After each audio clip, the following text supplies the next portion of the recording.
Y para sobrevivir, tienen que planificar.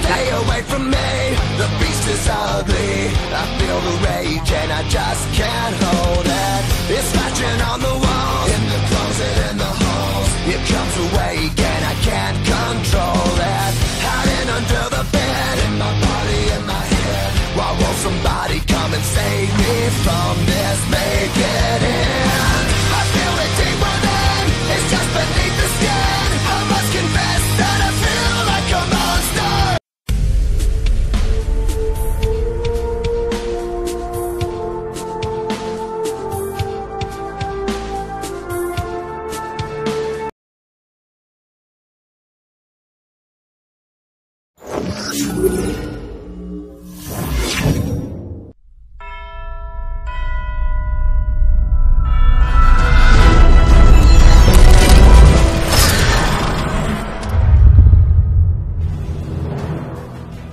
Hey there, I'm Andy Bravo-Dadinsky, and this is the Halo Championship Series update.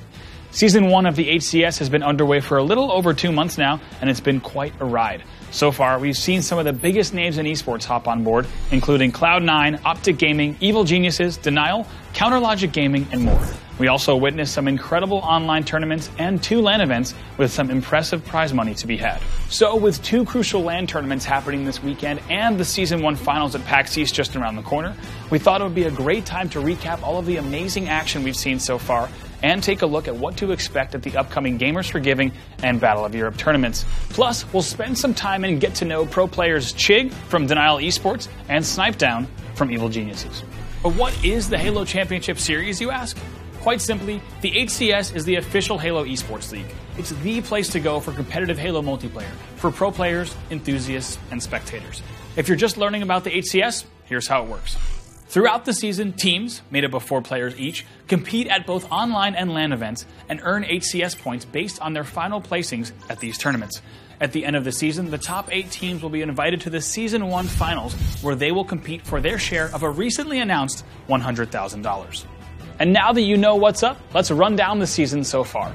It all started with Online Cup number 1 back in December, which led up to our first LAN event at Iron Gaming Columbus, where CLG took home top honors, 3,000 HCS points, and a commanding lead at the top of the standings, where they have remained ever since. The veteran leadership in Ogre 2 and Hines, mixed with the talent of Snakebite and Royal 2, has proven to be a true recipe for success for CLG, and you can bet that they are setting their sights on the Season 1 finals.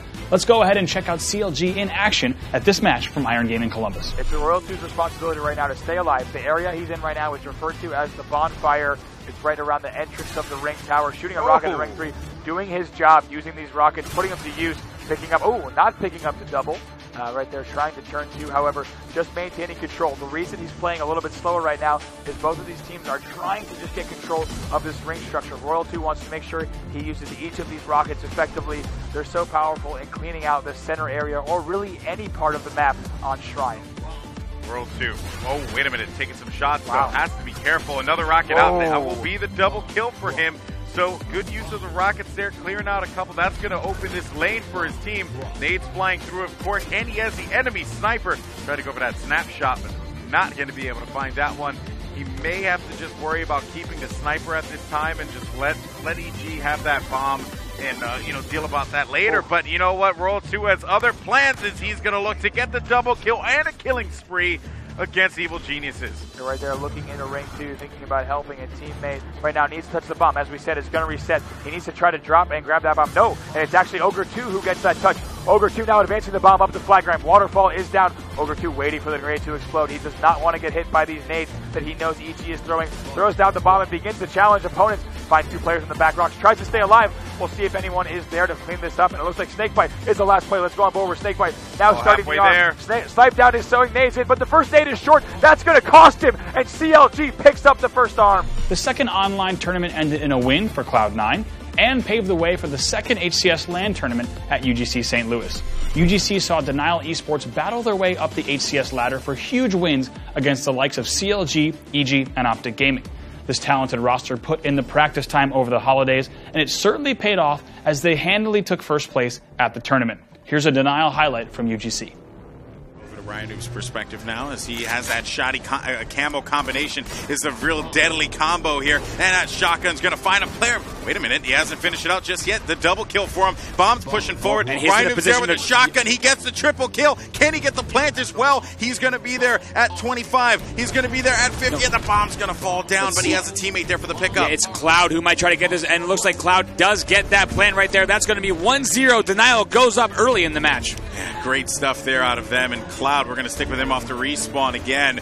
And, you know, Cloud, one thing that Ryan Noob said that you always want to have is just that player in the immediate vicinity. Usually that would be the health pack. That's exactly what I was going to say, Golden Boy. When you go to the base in Warlord Bomb, you want to send at least 2 players. Yeah, and of course, that's the perfect scenario. But we do have the bomb arming, and that's going to be Ryan Noob with it. Let's actually jump over to him, and he's going to be able to make that happen. That's going to make it 2-0. Ryan Noob puts that one through, and this is a different Denial team here. Yeah, right there, back-to-back wins. Look at Miquin also picking up the back whack. Cloud with an incredible double kill, and Denial looks good. But Denial's momentum did not end there. They took second place in Online Cup number 3, first at Cups number 4 and 5, and edged their way past Evil Geniuses to the second place seed in the HCS standings. Now, they're just a few hundred points behind first place CLG. A big part of Denial's success this season has come from the steady hand of Kyle Chig-Lawson. For more on Denial's rise through the ranks of the Halo Championship Series, we spent the day with Kyle and talked Halo, life, and the challenge to balance the two. My name is Kyle Lawson. I go by Chig, and I'm on the Denial esports team.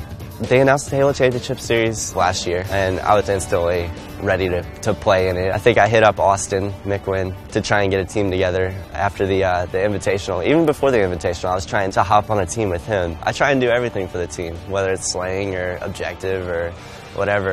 If we even have any slack in the game, I try and pick it up and do whatever it takes to get the win. Well, Chig is about to bring this in, and he gets flag cap number 2. Choose a player with this snipe. That's going to be Chig with the headshot. Chig is the difference maker for Denial here, folks. The last 2 online cups we've actually won, and then the one before that one we got second. So at UGC before the tournament we were 7th, and then we won that tournament, so it boosted us up all the way to second place. I think the toughest challenge for our team is the fact that we're no longer underdogs.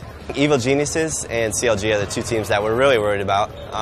You know, if we play our game, we can put up a good fight and beat them, but you know, they're very good teams, so they all have the potential to win the tournament as well. I currently go to USI, University of Southern Indiana. I'm in the food nutrition major with concentration in dietetics.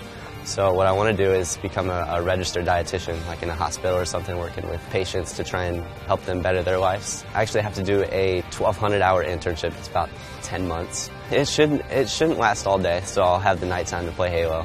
It'll just be a lot of studying, kind of like now. It's a lot of work to balance my time out. I have class Monday through Thursday, and then just school, work, spending as much time as I can with my girlfriend, and then also getting homework done and some exercise in. It takes a little bit of preparation throughout every week to know what I have to get done and when I need to get it done. The finals are at PAX East in Boston. All of our focus right now is ultimately for that tournament. CLG, they're going to be gunning for us. We've beaten them, you know, the last couple online tournaments, and then we're coming up on them for that first seed, so they're really going to be gunning for us. Miquin, Ryan Noob, Cloud, our teamwork together is really, really good. He says 3. He's right there. We all get along inside the game, outside the game. We all take criticism very well. I know we're all always looking for things to improve on. I think those few things have really excelled us. It's really all going to come down to that tournament, and we'll be first. Yeah, I hope to win. The 6th Online Cup ended with a win for Evil Geniuses, securing the 3rd place spot in the HCS standings, over 2,000 points ahead of the 4th place team. Despite losing Pistola earlier this season due to an injury, the team, now made up of Snipedown, Lunchbox, Roy, and Lethal, remains a threat to all top teams. But while CLG and Denial remain in 1st and 2nd place, I wouldn't count EG out just yet, at least not if Eric Snipedown Rona has anything to say about it. Anyone who's been watching competitive Halo over the past few years will, no doubt, know the name. My name is Eric Rona. I go by the alias Snipedown. I play for the team Evil Geniuses. We are 3rd place in the HCS ladder right now, hoping to work our way up. Just like that. Goodness. I usually slower at the start of this game. They have E control. Look at this. Snipedown just seems to be everywhere at once. and my double kill, killing. So as you can see from all the books around me, I am in college. I go to Ball State University, which is located in Muncie, Indiana. I'm majoring in marketing and entrepreneurship. With this being my last semester, I'm taking one class. It's a social media marketing class, so that's right up my alley. After this, I'm really just want to do whatever I can to continue my experience with the gaming industry. My passion is gaming, and that's where I want to end up, and I see myself there for the rest of my life.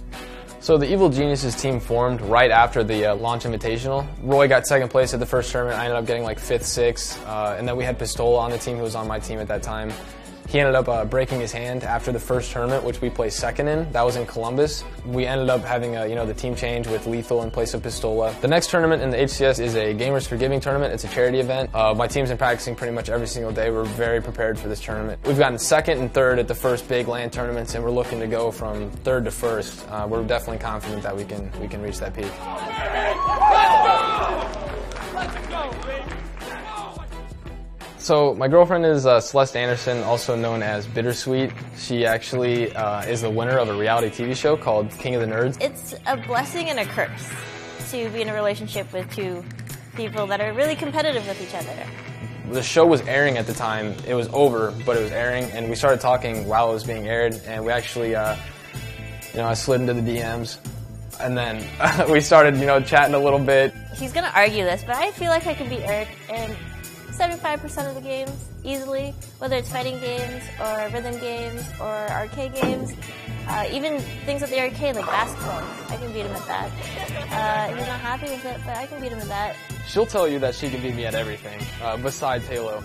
I don't like admitting this, but Eric is way better than me in Halo, and I'll respect that. I have a lot of learning to do. Eric's on a different level. It's snipe down, right? So I can't compete. I can't. It's fine. But it's also amazing to the fact that I can turn to him and be like, can you watch my gameplay and tell me what I'm doing wrong? And I've gotten exponentially better as a player because of him. She lives in Canada, so there's been some struggles with, getting back and forth and, managing school, pro gaming, and then my girlfriend who's so far away. My team takes practice very seriously. We like to practice 6 days of the week. We like to play for around 3 to 6 hours at a time during a session. We'll go back and watch another team's past scrims or watch their broadcast and, maybe pick up a few things. That and a team's communication are really what, in my opinion, separates the great teams from the good teams. I am confident that by the time the final tournament comes around, we'll 100% be a top 3 seed, and I think at the finals is really when we're going to be that team that's going to, just come out storming. It's really going to come down to who makes the least mistakes in a series, who's going to take the series. And I'm just really hoping that my team will step it up, and I know we can, and I hope we're going to take these next 2 tournaments. This Sunday, February 22nd, the HCS is teaming up with the European Gaming League to host the Battle of Europe LAN in London, where top Halo teams from all over Europe will battle for a coveted wildcard spot in the Season 1 finals, including an all-expense-paid trip to PAX East and a €10,000 prize purse. The entire event will be streamed live on the Halo channel via Twitch, and some top teams to keep an eye on are Epsilon Esports as well as TCM. There's definitely a good chance that one of these teams will end up in Boston duking it out with the top teams from North America. Good luck to all the European teams competing, and we'll certainly be watching closely and taking notes. Which brings us to the last LAN tournament of the season before the finals, Gamers for Giving in Ann Arbor, Michigan, which is also kicking off this weekend. This 2-day charity event will help raise funds for the Gamers Outreach Foundation. It's a fantastic charity event that we've supported over the past few years. We've got no doubt that it will prove to be an intense weekend full of some incredible matchups. Will CLG continue to hold down the #1 seed as they have the entire season?